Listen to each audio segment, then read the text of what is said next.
I thought you were a good daughter-in-law, but it seems I was wrong. Leave this house and never come back. You're nothing but a parasite. Pack your things and go." Ever since my husband passed away, my mother-in-law, Sarah, and sister-in-law, Catherine, have been saying mean things to me, even though I've been taking care of Sarah. My husband was worried about her until the end, and yet Catherine says bad things about him. I couldn't help but argue back. If you both feel that way, I understand. I'll leave. When I said that, Sarah and Catherine were happy, but a few months later they were begging me. The bad luck I wished for them was worse than I thought. My name is Emily.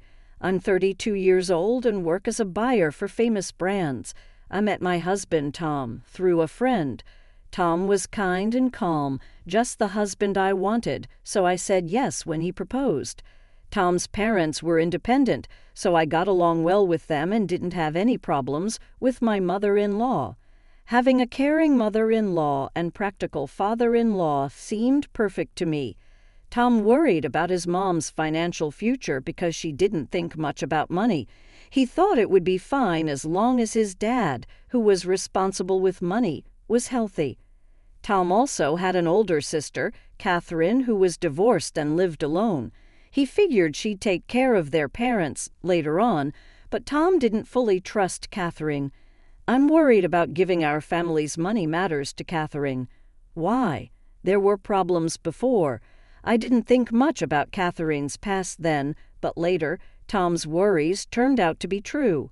After I married Tom and had a few peaceful years, his dad got sicker and died. Since Sarah always depended on her husband, she was devastated. It's tough now, Sarah, but let's try to move on. I've always let my husband handle everything.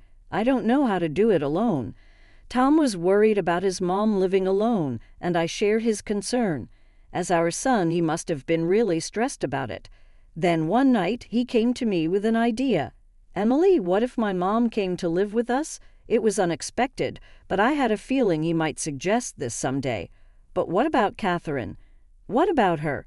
Shouldn't she, as the daughter, take care of Mom instead of us? I want to step up and take Dad's place looking after Mom. She's not great with money, so I'll handle her finances too.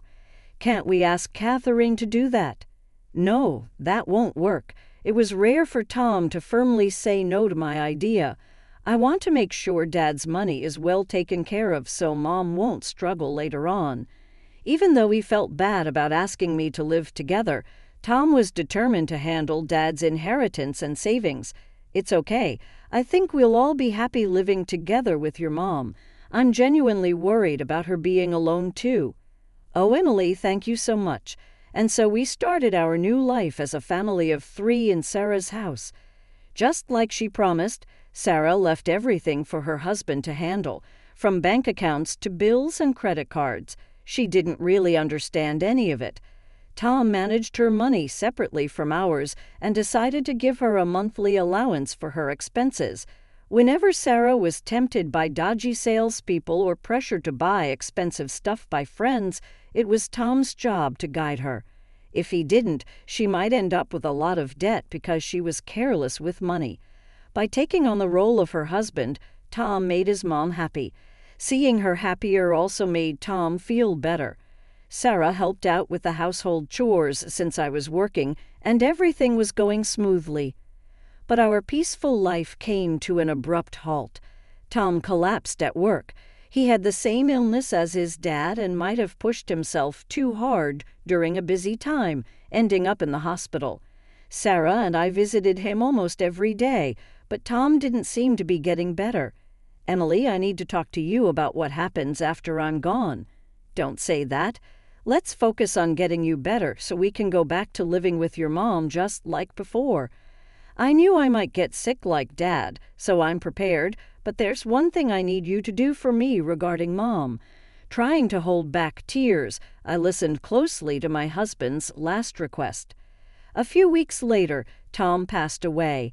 Dealing with telling relatives, sorting things out with his job, and planning the funeral kept me busy and distracted from the grief. Once everything was settled, I remembered what Tom had asked of me.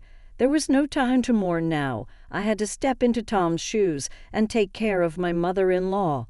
I'm sorry I've been occupied lately, Sarah. From now on, I'll handle the money matters instead of Tom. Don't worry, I'll make sure we have enough for our monthly expenses. Emily, are you still going to stay with me now that Tom is gone? Absolutely. Tom always told me to take care of you. Let's keep supporting each other. I understand. Sarah's eyes filled with tears as she spoke. I'm sorry for putting the burden of finances on you while you're already busy. Don't worry, keeping busy helps me cope, so it's actually helpful. But Catherine didn't seem happy about me living with her mom. When she found out I was not only staying but also handling the money, she burst into the house in anger. Why is Emily, an outsider, still here after Tom's gone, and why is she in charge of the money? Doesn't that seem strange to you? Before Tom passed away, he asked me to take care of Sarah and handle the finances. Are you just saying that conveniently? No, it's what Tom wanted. Is there some hidden reason behind this, and are you using Tom's name to your advantage? Catherine wasn't convinced, but she backed off for the time being. However, the next week, she came back furious. Emily, what do you think you're doing? I saw everything. What are you talking about? You're having an affair, aren't you? An affair? I saw you going into a men's store and dining at a fancy restaurant with a man. Are you using Tom's money on your lover? That's not true. I haven't spent any money like that on someone else. Your excuses won't cut it. It hasn't been long since Tom passed away, and you're already moving on to someone new? Have you no shame? Mother, don't you agree? Influenced by Catherine's words, Sarah started to doubt me too. Emily, is it true?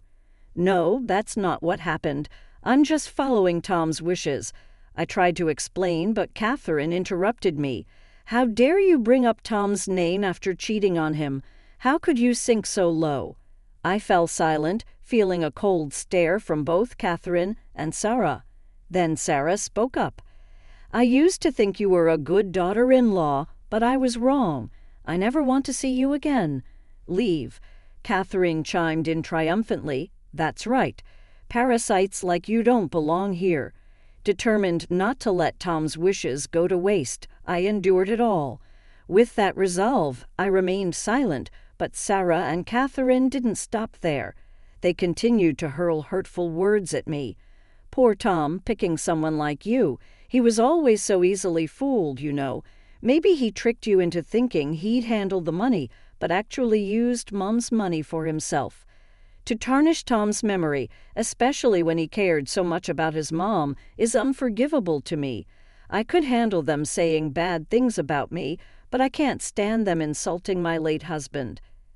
I'm sorry, Tom, for not keeping our promise.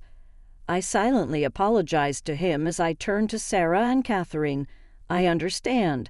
I'll leave like you both want. Hearing my words, the two exchanged looks and grinned. Finally seeing reason, huh? Leave the bank book here when you go. Sure. I handed over the bank book containing Sarah's living expenses and her husband's inheritance, then left the house. 3 months later, I got a call from Sarah, whom I had distanced myself from. Emily, they're saying I can't pay my car bill. Why? What's happening? Maybe you spent too much and don't have enough left. You should check your balance using your bank book. Balance? How do I do that? It seemed Sarah hadn't changed. She was still careless about money, even after I left. As I suspected, Sarah started yelling at me angrily. This never happened when you were here. Suddenly, after you left, the money's gone. You must have stolen it. I can't believe this. Come here right now. Furious, Sarah hung up the phone. Feeling heavy-hearted, I reluctantly went to her house. When I arrived, both Sarah and Catherine were waiting for me. Ignoring Sarah's anger, I accessed her online banking, checked the balance, and showed it to her. Here's the transaction history for this account. As you can see, while I was managing it, the balance never went negative. Do you understand why? Because I was saving money. It's hard to believe that you, who aren't good with money, would suddenly start saving. Actually, the balance stayed positive because I was depositing $1,500 every month for living expenses. Living expenses? I didn't know about that. Tom and I did it while he was alive. We decided to use our money to cover your expenses so your savings wouldn't go down. Really? Tom did that? Yes. Even after he passed away, I kept doing it with $1,500 from my own salary. But when you asked me to leave, I stopped. I continued showing Sarah the transaction details. Let's see the transactions after I left. There are more than $1,500 taken out, suggesting big expenses. I didn't change my spending habits. Maybe Catherine used it. With that, I shifted the conversation to Catherine. Looking at the details, there were car payments and purchases at fancy stores and restaurants. I can't picture Sarah spending money at those places. Catherine, do you have any clue? It wasn't me, but I can't think of anyone else who might have used it. Could it be you did? Did you secretly use a family card or something? I've seen you at those shops and restaurants before. Even now, you're still using Mom's money. How low can you go? Can you just stop? I was there for work. The meals were for a meeting with a shop owner. Just because you say it's for work, you think you can't be questioned. Fine, let's confirm it right now. I immediately called the shop owner. Thank you for always helping us out. Yes, it was last Friday and the item was... I was checking details on the phone while Catherine just stared blankly. Thank you. Can you include that as well? Oh, I see. After ending the call and checking my email, I showed Catherine and Sarah the attached photo. It showed Catherine shopping at the store. What's this? Catherine looked shocked as she saw the photo. It seems the security camera caught you, Catherine, buying these luxury items. When I spoke to the shop owner, they confirmed it right away. I'm pretty sure the person in this photo is you. Don't you agree? Catherine was speechless. The shop owner also mentioned that items matching the ones Catherine bought had been showing up at pawn shops lately. The dates and items matched the ones when she used the card. Sarah, looking puzzled, asked Catherine, "But why go through all this trouble, buying something and then selling it to a pawn shop right away?" Since Catherine didn't seem willing to answer, I spoke up. She probably needed cash quickly. If she took it straight from the bank account, it would have been noticed right away. So you tried to frame me by shopping at my workplace, making it look like I was the one spending money, didn't you? Catherine couldn't defend herself and stayed silent. Meanwhile, Sarah seemed to have more questions and kept pressing Catherine. Catherine, why do you need so much money? Well, I had debts to repay, Catherine confessed quietly. I added more to her confession. You didn't tell Sarah about it, did you? Do you know why Catherine got divorced? It was because of her debts. Tom often mentioned how troubled he was because Catherine kept asking to borrow money. This has been going on since before Catherine got married. Even after she got married, Tom complained that Catherine's spending habits hadn't changed. You had debts. Sarah then remembered something. The money your father left you, Catherine, I gave you a bank book with the inheritance in it, didn't I? Don't tell me even that money. At Sarah's request, I checked the balance of the bank account where the inheritance was kept. Sarah, the bank account is completely empty. What? Completely empty. A few days after I left the house, all the money was taken out of the account. No, this can't be. Sarah collapsed to her knees, yelling at Catherine in anger. What's the problem? I had to meet my repayment deadline. My father would have let me, his daughter, use the inheritance however I wanted. I can't believe it. Sarah was stunned. It seemed Tom was right all along. He always said letting Catherine handle money was risky. He probably saw this coming. Sarah gave Catherine a stern look. That money wasn't just for me, you know. You got your share of the inheritance, right? Who uses someone else's money? You're the one taking advantage of this house. Leave. We're done. Mom, wait. Didn't we agree that I would live here in Emily's place after she left? If I stay with someone like you, I'll end up in debt too. I expect you to return every cent of your father's inheritance." With those words, Sarah forcefully kicked Catherine out of the house. However, I'm unsure if it was the right outcome. Since then, we've lost all contact with Catherine, and Sarah never got back any of the misused inheritance. If she still had it, Sarah could have lived comfortably in her old age, but now she lives in poverty and loneliness. On the other hand, even though Catherine used the inheritance to pay off her debts, her spending habits didn't change, and she's accumulated even more debt. Without money to repay her debts, she keeps moving to avoid her loan sharks. Only now do I truly feel the weight of Tom's passing. Though things turned out differently from Tom's last wish, I believe I haven't done anything wrong. Tom wanted me to prioritize my happiness above all else. Living with Sarah and Catherine would have gone against Tom's wishes for our well-being. I believe he would understand.